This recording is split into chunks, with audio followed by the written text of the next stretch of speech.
एक हाईवे से गुजरने के अपने अनुभव को साझा कर रहा हूँ आपके साथ। ये पीस मैंने 4-5 साल पहले कभी शायद लिखा था। एक ट्रक मेरी गाड़ी के आगे हाईवे पर तेजी से दौड़ता चला जा रहा है। ट्रक के पीछे सुंदर अक्षरों में लिखा है, जिंदगी रही तो फिर मिलेंगे।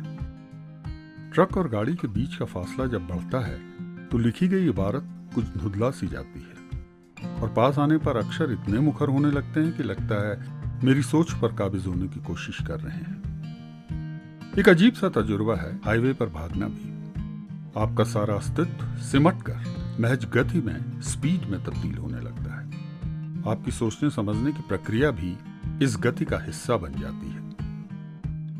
गाड़ी की खिड़की के बाहर फैला निरंतर पीछे की ओर भागता लैंडस्केप, एक झटके से पीछे छूटते इक्का दुक्का राहगीर, साइकिल सवार, घर लौटते हुए चौपायों के झुंड और फिर सड़क के किनारे लगने वाली हाट बाजार जैसी चीजें इस दौड़ का हिस्सा नहीं बन पाती। आप महसूस करते हैं कि सब कुछ पीछे छोड़कर, त्याग कर आप गति की निरंतरता का हिस्सा बन कहीं खोते चले जा रहे हैं, विलीन हो रहे हैं चेतना के किसी अनजान धरातल में, जहां सब कुछ सिर्फ भाग रहा है, दौड़ रहा है।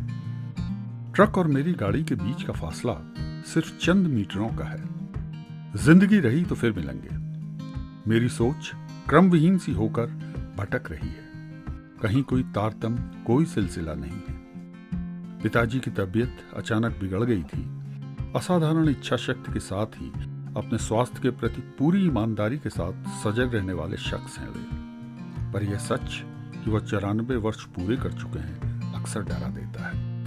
उनकी जीजीविषा डगमगा के स्वास्थ्य पर एक बार फिर से विजय हासिल कर लेती है। तमाम टेस्टों और इंडोस्कोपी वगैरह के बाद डॉक्टर ने कल शाम बताया था कि अब खतरे की कोई बात नहीं है। सिर्फ 2 ही दिन पहले तक बार बार बेहोश हो जाने वाले सिलसिले को वह एक दमदार मुस्कान के साथ पीछे धकेल देते हैं। वह सब अतीत बन चुका है। अब वे ठीक हैं, खतरे से बाहर। हम सब भी खुश हैं कि पिताजी हमारे साथ हैं। आश्वस्त करती है उनकी उपस्थिति। मैं भी अब अपने काम पर वापस लौट रहा हूं। ट्रक के पीछे लिखी गई पंक्ति इस हालिया अनुभव से दो चार होने की कोशिश कर रही है। क्यों लिखा होगा ट्रक वाले ने यह सब? क्या रहा होगा उसके मन में इस पंक्ति को लिखते लिखवाते वक्त? क्या पता इस ट्रक को चलाने वाला लड़ सा दिखने वाला लड़का ट्रक ड्राइवर किसी मजबूरी में बना हो सकता है उसने कुछ और बनने के सपने देखे हों, पर हालातों के चलते हाथ ट्रक के स्टीयरिंग पर आकर ठहर गए हों। अजीब गरीब तजुर्बा है इंसानी जिंदगी में। पता नहीं कब, क्यों और कहां हाथों में कुछ भी थमाकर आगे बढ़ जाती है। जिंदगी को प्लान कर जीने की फितरत पर कई सवालिया निशान उभरने लगते हैं। क्या वाकई ये जिंदगी हमारी है?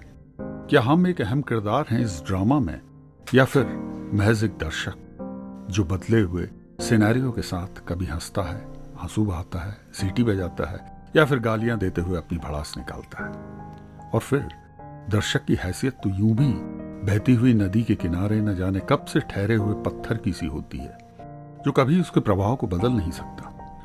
जिंदगी रही तो ख्यालों के उलझे हुए धागे को टटोलती हुई उंगलियां एक बार फिर से सिरे को पकड़ने की कोशिश कर रही हैं। मिलने से लेकर बिछड़ने तक की सारी संभावनाओं के बीच जिंदगी जैसी धोखेबाज फितरत पर भरोसा करने के लिए अभिशप्त ही तो हैं हम सब। मरने के बारे में न सोचना शायद पहली शर्त है जिंदगी की। कहीं ऐसा तो नहीं कि आत्मा, पुनर्जन्म, जन्म जन्मों का साथ जैसी बातें मौत की आहट को न सुनने, उसे झुठलाने के लिए जानबूझकर किया गया एक शोर भरो, एक ऐसा शोर जो प्राय अर्थहीन होता है। 100-120 की स्पीड से हाईवे पर सरपट भागती हुई कार के इंजन की लयबद्ध आवाज, एसी की घरघराहट और अगल बगल से साएं साएं करते हुए आगे निकल जाने वाले ट्रैफिक के शोर के साथ गड्डमड्ड होती हुई मेरी चेतना पर हावी हो रही है। मुझे अब यह एहसास डरा नहीं पा रहा है कि अगर तेजी से भागती गाड़ी किसी अवरोध से छू भर भी जाए तो इसके परखच्चे उड़ जाएंगे। शायद मैं बहुत तेज गति से आगे बढ़ते हुए विचारों का एक पुलिंदा बन गया हूँ। बहुत कुछ पीछे छूटता चला जा रहा है। अब मैं पीछे मुड़कर उसे देखना, टटोलना नहीं चाहता।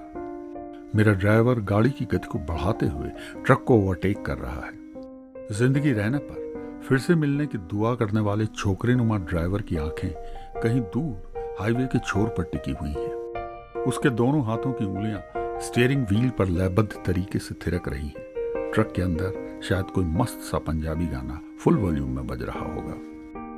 उसके बगल से गुजरते हुए मैं मन ही मन बुदबुदाता हूँ, दोबारा जरूर मिलेंगे दोस्त, किसी ढाबे पर या फिर सड़क के किसी खाली किनारे पर, जहाँ रफ्तार का एहसास थोड़ा ठहर जाता है। और रही बात जिंदगी की, तो वह जरूर रहेगी, रहना ही होगा उसे।